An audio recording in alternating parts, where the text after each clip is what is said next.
Okay, I think we're live now. So we're back. February 11th, 2022, about 7 o'clock in the evening, East Coast time, along the coast, here near Atlantic City, New Jersey. Get Smart Digital.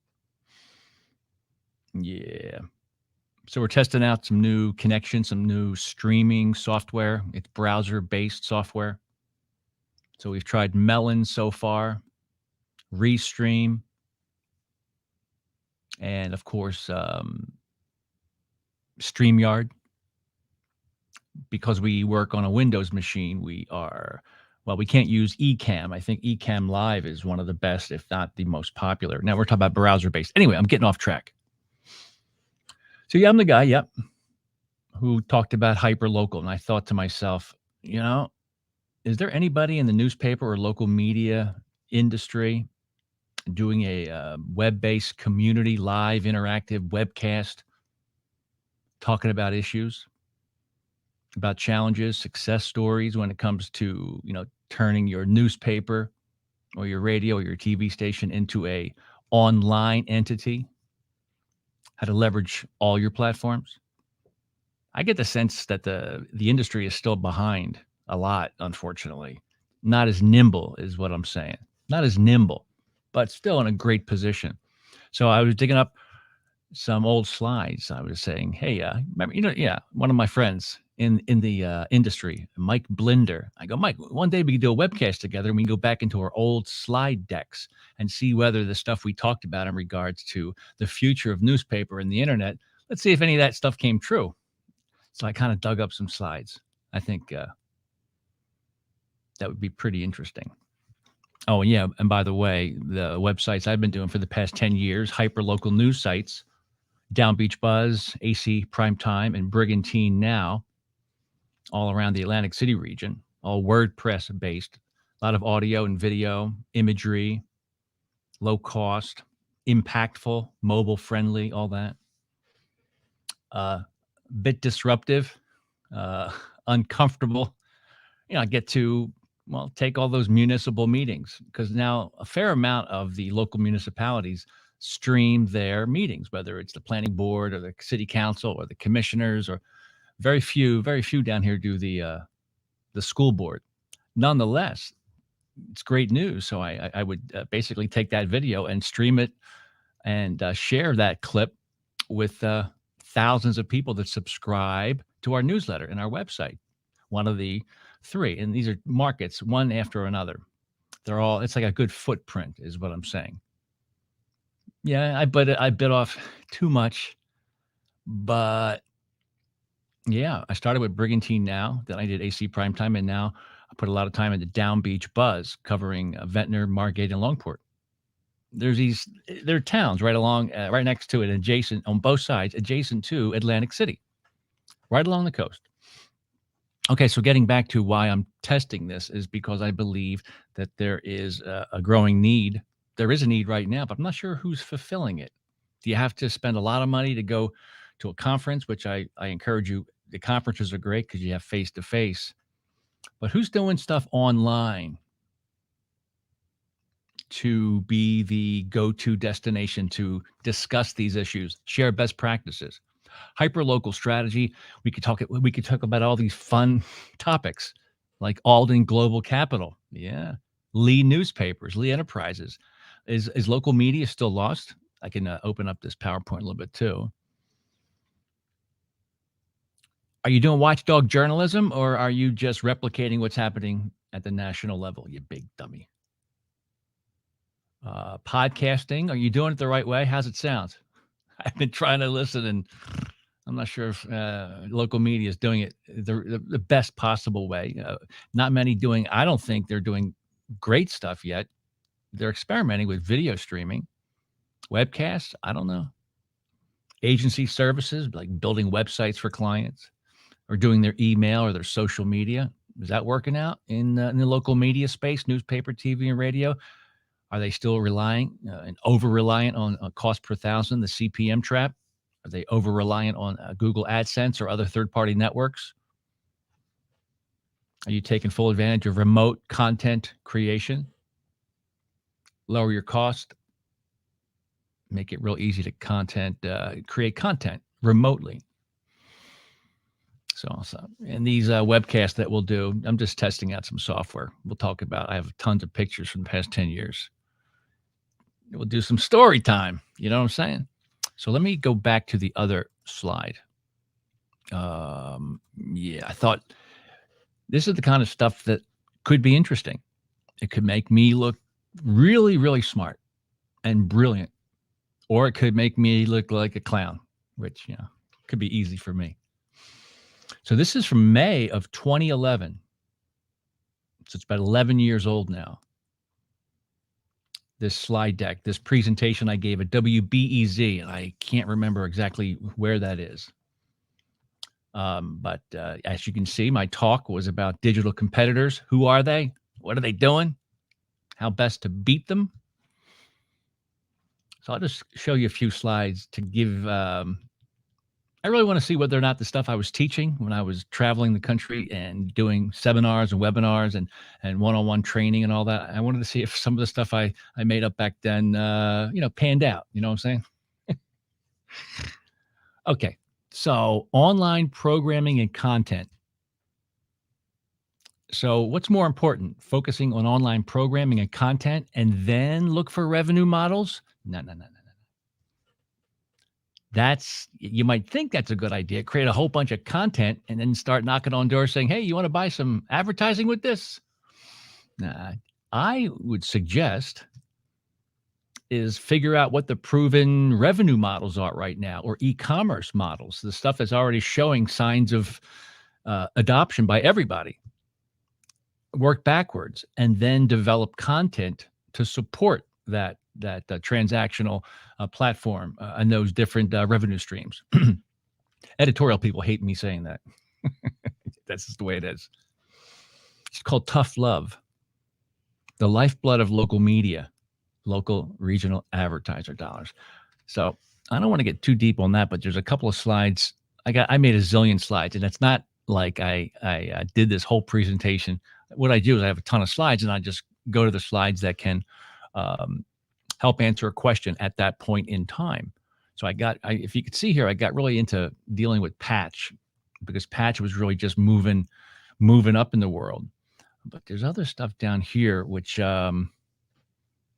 talk about Pandora back there. Oh, I was warning against.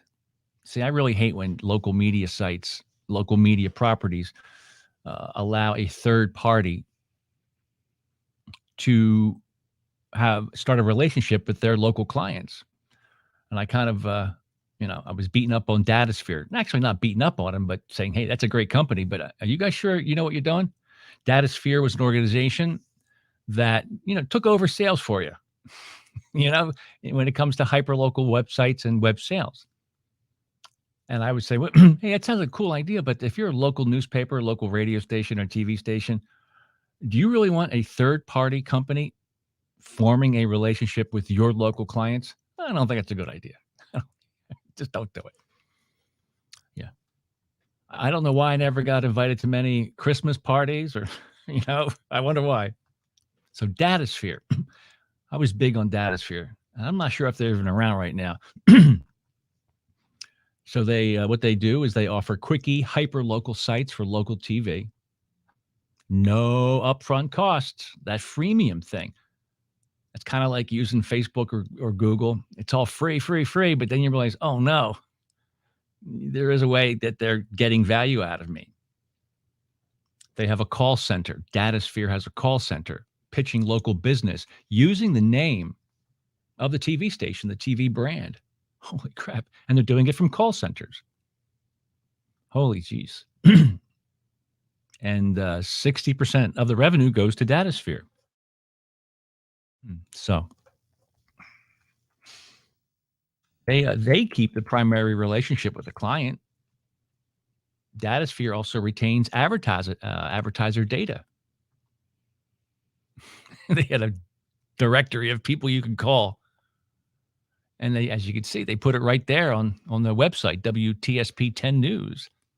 I'm not sure if it's still going on. And as you could probably tell by the stinky, the raccoon or the smelly vermin there with the clothespin on the nose. the skunk.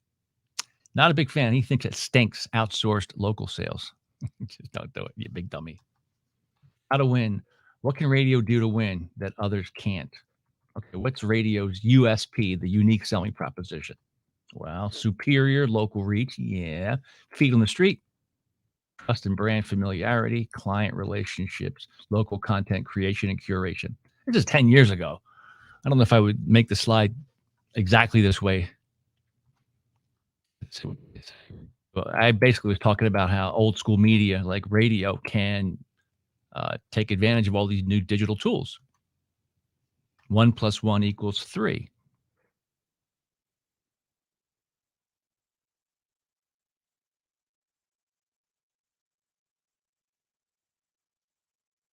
Yeah, I didn't see a lot of this. Not a ton of it 10 years ago. They kind of use the web. Well, man, if we can make money off of it, that's great.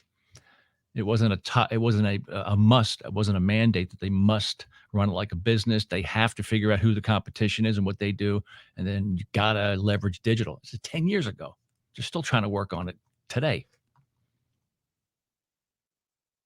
That's what we got here. Okay, run web like radio. Think like a GM or an owner. Don't give control of the web to a creative side. Why would you do that? You have to give somebody who has general manager abilities, the ability to balance revenue and sales with content and brand integrity and all that nonsense. Think about profit first, then operational efficiencies and operations and programming in third place. Yep. People start throwing stuff at me at this point in time. They don't actually. They watch it and I can tell they're paying attention, but some people don't want to get too much of this. Okay, it's about it for this test here. Grade yourself. I'll go in and get in front of these media companies, TV, radio, or a local newspaper, and I say, "All right, everybody, be honest. Does your newsroom know the basics of web business 101? Just the simple stuff." Well, do your representative, your sales reps, do they have the website basics down cold? Not a ton of stuff, but just 3 facts they can say with great passion. And do you know what the common objections are? Well, figure that out. There's always the same 3 or 4, probably the same 2. And are the reps ready to respond? Do they know how those clients, who they're pitching, how they're currently using the web? Do they know? I'm just asking. And are the reps helping local business get better on the web and understand how to best leverage it for greater sales and success? Are you selling your web inventory, the online stuff? Are you selling it local, direct, or are you just whoring it out to the third party agency? I know what you're doing. You're putting Google ads on your front page. You son of a. Okay, there you go. Yeah, everybody loved me after this. So I want to try to do this more consistently. And then, so subscribe, smash that button. I don't even know what I'm supposed to say. This was a test. This is something that, is anybody else doing this? They should be doing it. Anyway, Mel Taylor Media. So the other name I use is Get Smart Digital. So to go to getsmartdigital.com. Oh, you want to see what let's see what we got here. Look at that handsome man, Michael Rosenblatt. Maybe I should tell you that as I think back, who has inspired me or helped me, or who did I learn the most from or followed the closest? I would say Mr. Gordon Burrell is up there. He might be number 1. See, he's already going, number 1. Anywho, but yeah, he's up there. He's in the top 3, maybe top. Yeah, it could be number 1. But wait till you see these photographs. Mike Seacrest, like probably the preeminent TV guy that jumped ahead with all stuff digital.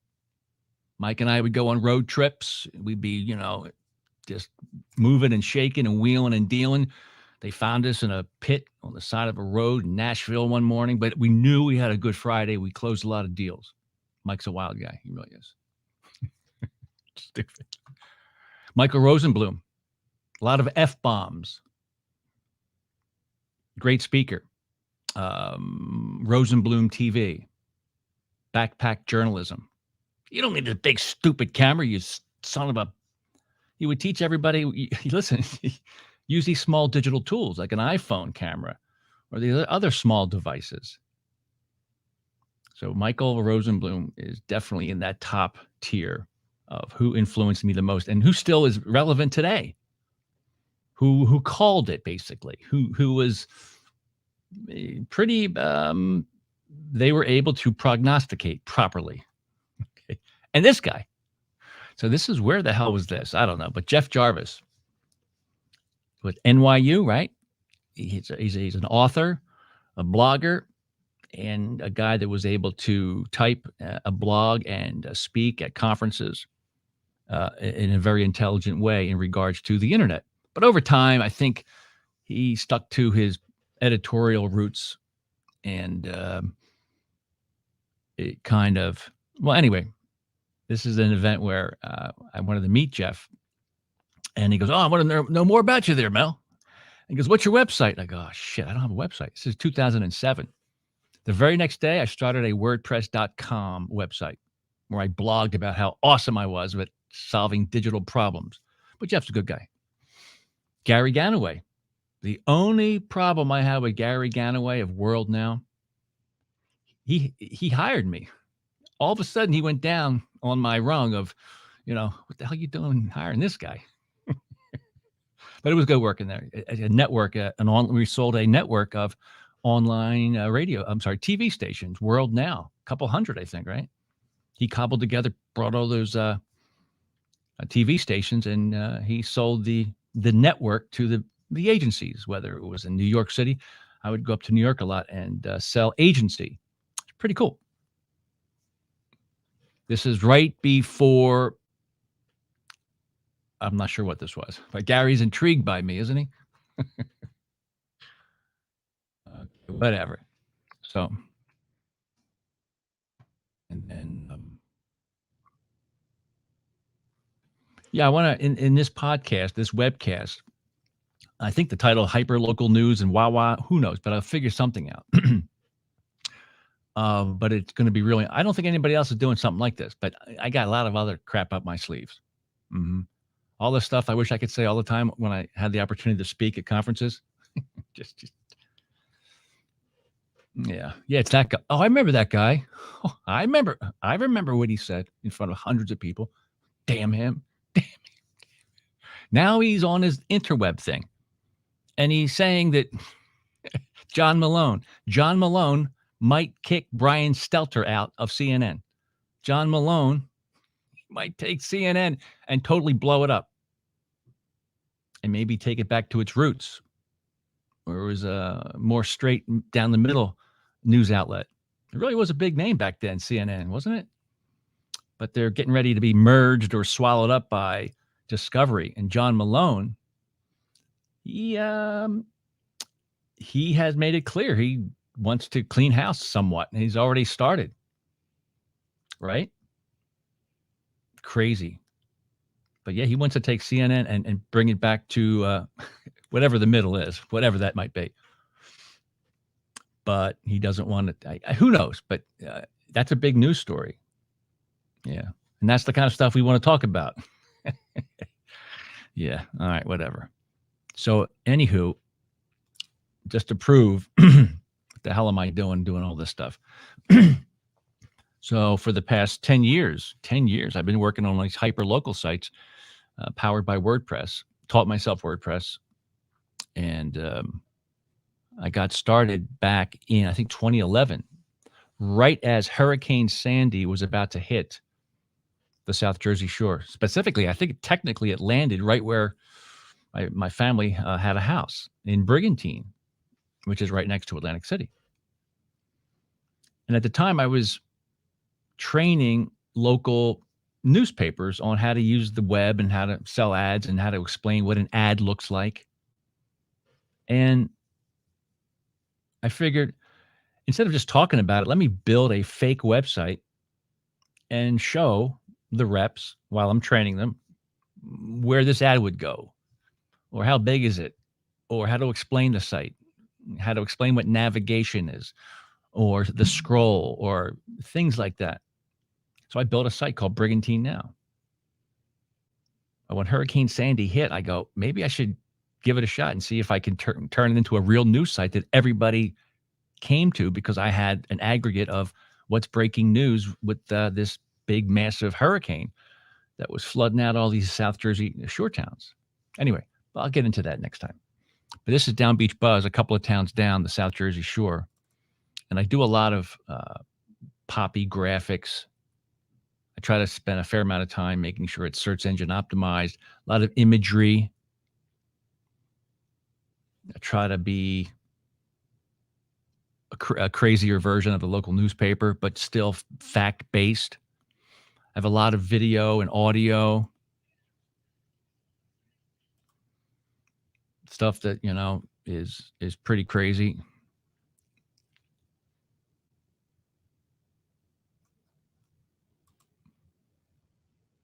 Oh, here, another idea. We spent a fair amount of time covering issues coming out of the municipal meetings, commissioner meetings, council meetings, whether it's the planning board or the straight up commissioners or even the school boards.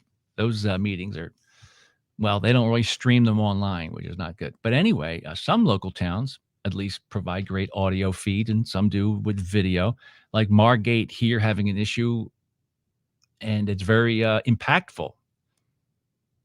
Construction job, they dug too deep in the city of Margate, and it broke a whole bunch of foundations in these houses next door. And so there's a lot of audio and there's documentation, and we do record and we pull out the MP3 of the audio from the video track. But this is purely just an audio. I'm not sure if you can hear that or not. I don't know if it's set up that way, but so we have audio, MP3, and we do a lot of multimedia. These are the things this is what newspaper was all about, local watchdog journalism.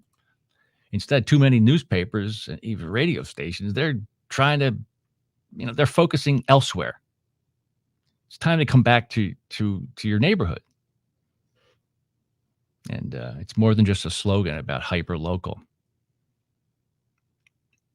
We goof on the leadership. We don't kiss their ass. Nothing's worse than when you know that the local newspaper, for some reason they're making too much money the way it is. They can't. They just look the other way when it comes to really egregious stuff happening. Sometimes it gets so bad and so egregious, sometimes you got to call leadership out. And that's the great challenge of hyper-local news coverage. Yeah. That's why I think this video webcast thing I want to share everything I've dealt with over the past 10 years and what I'm dealing with right now. What does great and what's a struggle and what is a no-brainer, how to reduce costs, how to keep things flexible, how to design, how to make sure you put stuff up on the web or you blast it out via email. How do you pick and choose what type of content it is? The days of big, giant, broad reach newspapers, people don't care about the town next to us. They don't care.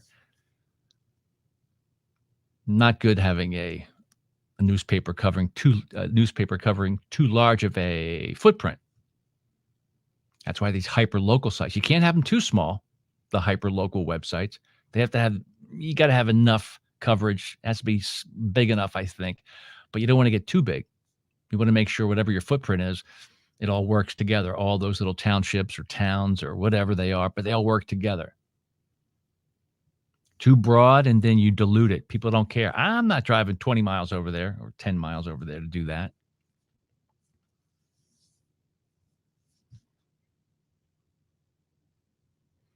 We embed PDFs if there's a lawsuit going on or other things. You might say, oh, this is boring. But in reality, in a small town and with a big deal where there's a big giant sinkhole that happened on a street in Margate, which caused these foundations to crack. And some houses one of the houses looked to be, has to be knocked down and rebuilt.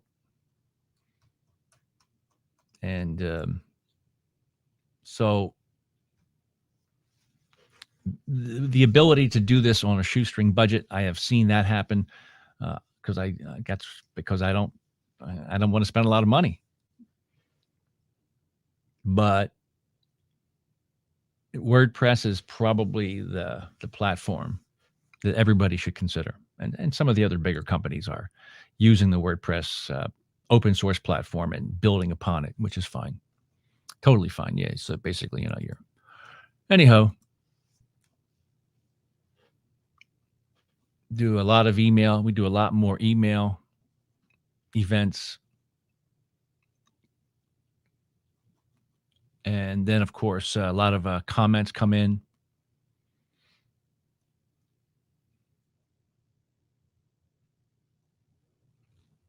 All right, that's about it. So that's a good test.